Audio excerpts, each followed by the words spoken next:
እናቶች በጣም ጎበዝ ናቸው። ያስፈራል፣ ያቃጥላል። እኔ አሁን ልግባበት ግን እርግጠኛ ይለበልበኛል። እሳቱን ትችያለሽ ይላል። ልሞክር። ማለት ነው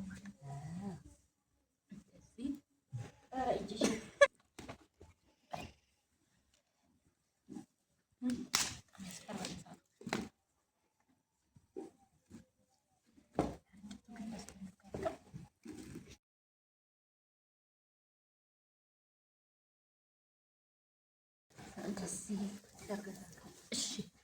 አሁን ብቻዬን ተሰጥቶኛል ቦታ መበተን ነው። ቀስ ብላችሁ ላላ አርጋችሁ ቀስ ብላችሁ እንደዚህ ትበትኑታላችሁ ማለት ነው። ከዚህ ጋር ጎበዝ ነኝ አበታተሩ። በዚህ ጋር ውሃ ይጨምራል። አሁን እዚህኛው ላይ ውሃ እንጨምራለን ማለት ነው። እሺ አሁን እዚህኛው ላይ ውሃ ጨምረናል።